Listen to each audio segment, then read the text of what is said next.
अरे पकड़ो उसे, पकड़ो भाई, जल्दी पकड़ो उसको। अरे रुक जा भाई, अरे रुक जा, रुक। अरे पहले तो हाथ भगा लिया तुमने अपन को पर्दे से, अब बच के कहाँ जाओगे? पहले वेरी गुड बाबू भाई, वेरी गुड।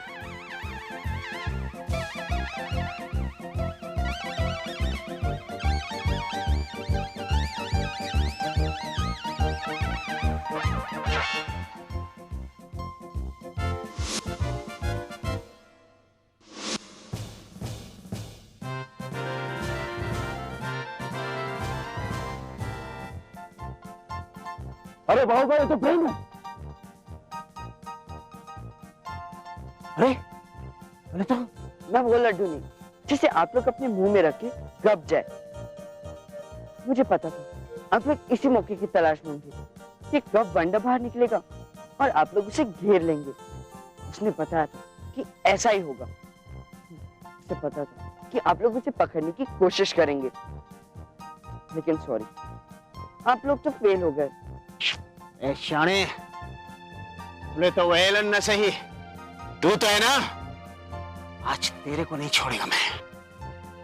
अरे बाबू भाई पकड़ो उसे, अरे बाबू भाई पकड़ो उसे।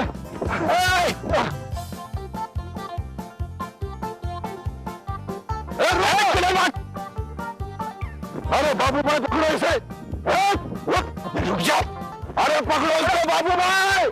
अरे ये मेरे को पकड़ने आ गया ना, हाँ तो मैं इसको, अरे बाबू भाई वही रुक प्रेम, इस बार भागना नहीं तो, हंसना नहीं तो। अब किधर जाएंगे? बाबू भाई पकड़ो,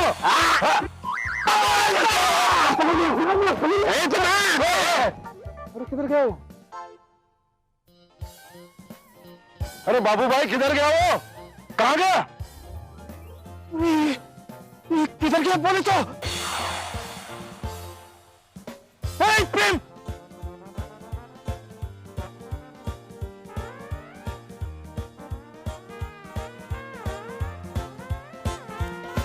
बोले तो?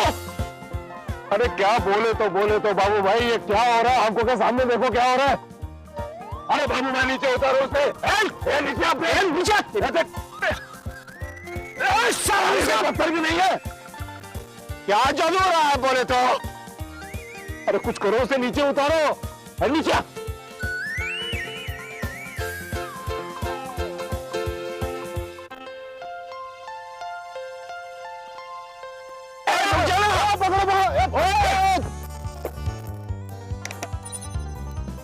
किधर है प्रेम? किधर है प्रेम के बच्चे? चंदा बस अकेला अपन को। अरे बाबू भाई, अब आया तुम्हें होश ही निकालने का? तुम भी जेस कभी कभी ओवर कॉन्फिडेंट हो जाते हो। निकल गए ना हमारे हाथ से। मैं बोलता है मनचंदा, ये सब उस सेलेन का किया धरा है, उसी का जादू है। अगर वो मेरे हाथ लग गया ना तो मैं उसकी गर्दन पकड़ के मार दूं। अरे गर्दन पकड़ने के लिए पहले हाथ तो लगे बाबू भाई। लगेगा। अब सोचते हैं उसको कैसे पकड़ा जाए। आप सोचो, आप सोचो। हाँ।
गोपाल जी, ये आपने बहुत अच्छा किया कि वंडर को वापस उसके घर भेज दिया। मुझे उसकी बहुत चिंता लगी रहती थी, पता नहीं किस वक्त क्या हो जाए, कैसे राक्षस है इस दुनिया में, बेवजह किसी की जान के पीछे हाथ धोकर पड़े रहते हैं। माँ, अब इन राक्षसों का अंत निकट है। या तो इन्हें राक्षस से मनुष्य बनना होगा, या तो प्रेम, ये कैसी बातें कर रहे हो तुम? क्यों माँ, आप ये कहती है ना कि गीता में श्री भगवान कृष्ण ने कहा है जो बुरे है, दुष्ट है, स्वार्थी है, उन्हें दंड मिलना ही चाहिए। बस अब आप देखिए मैं इन दुष्टों को कैसे दंड देता हूं।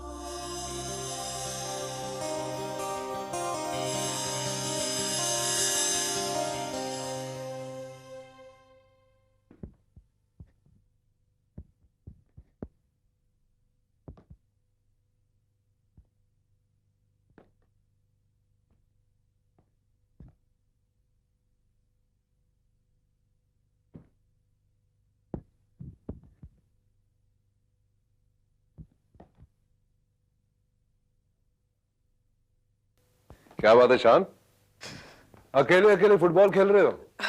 डैड बस प्रैक्टिस कर रहा हूँ। प्रैक्टिस? कोई नया मैच आ रहा है? डैड, नेशनल जूनियर टीम के लिए हर स्कूल से अच्छे अच्छे प्लेयर को सिलेक्ट किया जाने वाला है, इसलिए हमारे स्कूल में भी 2 टीमों के बीच मैच होगा। वेरी गुड, मतलब ईशान मनचंदा फुटबॉल चैंपियन भी बनेगा। I am very proud of you बेटा। डैड, कोशिश तो मैं पूरी करूंगा, पर हर वक्त की तरह इस वक्त भी वही मुसीबत मेरे ऑपोजिशन में खड़ी है। मुसीबत? कौन सी मुसीबत? प्रेम डैड, वो दूसरी टीम का कैप्टन चुना गया है। वो जलेबी वाला वाला Prem Krishna. I am worried dad, कहीं प्रेम या उसके कोई फ्रेंड का सिलेक्शन ना हो जाए। डोंट वरी बेटा, ये तो परफॉर्मेंस पे डिपेंड करता है ना कि उस वक्त क्या होगा और क्या नहीं। वही तो डैड, पता नहीं प्रेम के साथ लक फेवर करता है या आई डोंट नो। मैं सिर्फ यही चाहता था कि कुछ ऐसा हो कि प्रेम और उसके साथी अपने आप को प्रूव ही नहीं कर पाए। बट यू डोंट वरी बेटा, मैं प्रेम के सामने प्रॉब्लम्स का इतना ऊंचा पहाड़ खड़ा कर दूंगा कि उसे लांग कर जाना उसके लिए इम्पॉसिबल। ना तो वो खेल के मैदान तक पहुंच पाएगा और ना ही सिलेक्ट होगा। Okay, you don't worry. And one more thing, ये मैच सिर्फ और सिर्फ शान मनचंदा जीतेगा और कोई नहीं। Okay? Thank you dad, thank you. अरे नारायण, अरे किधर है यार, इधर आओ। 1 किलो शक्कर, 2 किलो चावल। अरे बहन जी, वो 12 रुपए वाला उखड़ा चावल दे दूं? 2 किलो चावल उखड़ा और आधा किलो मैदा। कल बांध के दे दो बहन जी को। अरे यार, हेलो, हाँ बिस्किट, कौन सा बिस्किट? अरे छोटा भाई एक काम करो, अरे पहला चाय का पत्ती भेजो, अरे बेसन बाद में भेजना यार। हाँ रखता है, सब मिला के 222 रुपया हो गया। आपके महीने वाले हिसाब में लिख दो।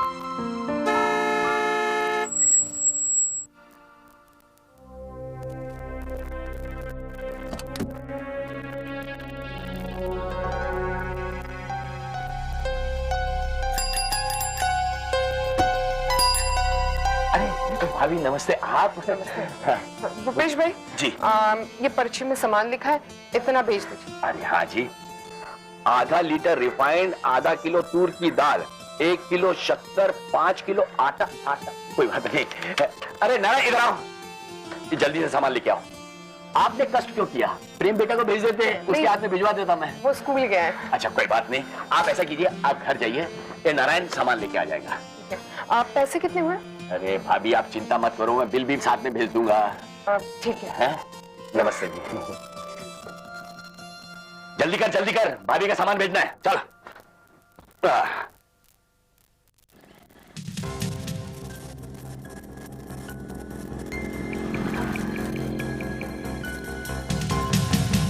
अरे नारायण, अरे पहले भाभी का सामान देके आओ। और सुनो, बिल मत मांगना, अगर अपनी खुशी से बिल दे दिया तो ले लेना, समझा क्या?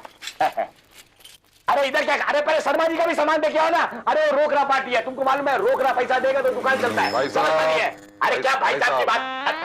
अरे साहब आप आपको यहाँ पे आने की क्या जरूरत थी? यहाँ पे होम डिलीवरी है ना। अब बोलिए, मैं आपकी क्या सेवा करूँ साहब, बोलो। मैं दूसरे काम से आया। किस काम से आए साहब? किसी ने बताया कि जो जमीन है उस पर जितनी खोलियां हैं वो सब तुम्हारी।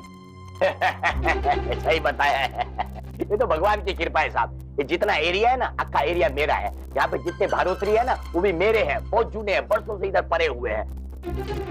इनसे भाड़ा मांगो तो इनकी नानी मर जाती है, भाड़े के नाम पे 2 पैसा तक नहीं देता साहब। तो काम शुरू करो। क्या साहब? इस सारे कबाड़ को निकाल। आप किस मुंह से बात कर रहे हैं? ये नहीं हो सकता साहब। अगर ये हो जाए तो क्या मतलब? इसका मतलब ये हुआ कि अगर मैं तुम्हें इस जमीन की मुंह मांगी कीमत दूं तो? समझ गया साहब। साहब आप इधर आओ ना, बैठो साहब, इधर बैठो, बैठो साहब। साहब आप बिल्डर है ना?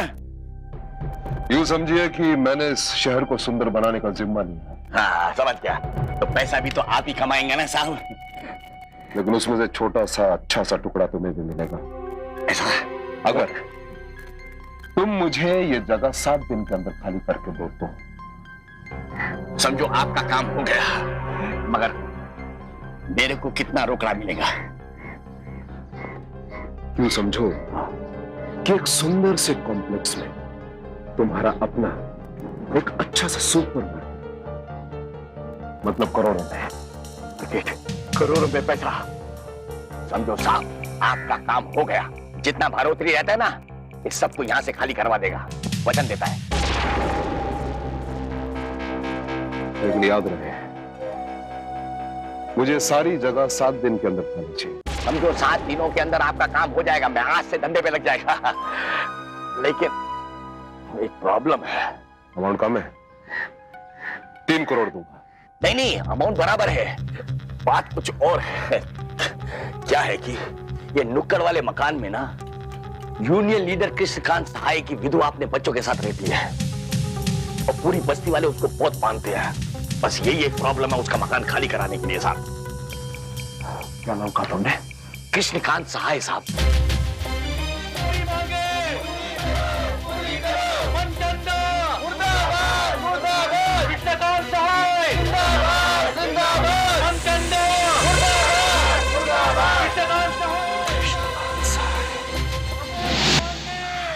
मैं जानता हूं कि तमाम मजदूर तुम्हारी बहुत इज्जत करते हैं। मैं ये भी जानता हूं कि तमाम मजदूर तुम्हारी हर बात मानते हैं। लेकिन इस वक्त काफी मजदूर बिदके हुए हैं, हड़ताल की धमकी दे रहे हैं। और अगर कोई इस हड़ताल को रोक सकता है तो वो सिर्फ तुम हो सहाय, सिर्फ तुम। देखो, अगर हड़ताल होगी तो मालिक का जो नुकसान होगा वो मालिक झेल ही जाएगा। लेकिन कभी तुमने मजदूरों के बारे में सोचा है? सोचा है उनके बाल बच्चों के बारे में? अरे उनके घर में तो चूल्हे जलना बंद हो जाएंगे, भुखमरी से न जाने कितनी जाने जा सकती है। अरे ये सोचकर तो मेरे रोंगटे खड़े हो गए। ऐसा नहीं होना चाहिए ना सहाय, ऐसा नहीं होना चाहिए। देखो, मैं ये चाहता हूं कि तुम उन मजदूरों को समझाओ, तुम उन्हें ये बात समझाओ कि जो काम चल रहा है उसे चलने दो, उसी में हम सब की भलाई है, मजदूरों की भी और मालिक की भी। हाँ, अगर तुम उन मजदूरों को समझाने में कामयाब हो गए तो मैं तुम्हें इतनी दौलत दूंगा जिससे तुम अपने लिए छोटी मोटी फैक्ट्री खोल सकते हो, तुम खुद मालिक बन सकते हो। मैं तुम्हें 10 लाख रुपए दूंगा सहाय, वो भी नगद। इसका मतलब ये हुआ मनचंदा साहब कि आप मेरा मुंह बंद करना चाहते हैं? नहीं सहाय, नहीं। वैसे मुंह तो तुम्ही को खोलना होगा ना। रही बात आवाज की, आवाज उन मजदूरों की बंद करनी है जो बाहर शोर मचा रहे हैं, उनकी बंद करनी। ये शोर नहीं है साहब, ये सुलगते पेट से उठता हुआ धुआं है, और जिसका ईंधन है बेईमानी और नाइंसाफी।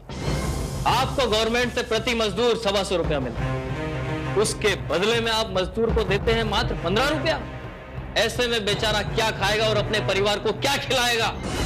बहुत बड़ी जाति कर रहे हैं आप मजदूर के साथ। इसका मतलब यह हुआ मिस्टर कृष्णकांत सहाय कि आप मेरी बात नहीं, हरगिज नहीं। मेरा जमीर इस बात को गवारा नहीं करता।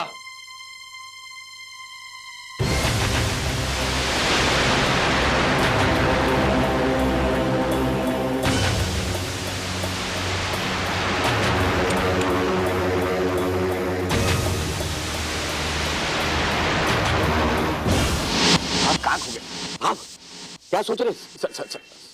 देखो जी, अब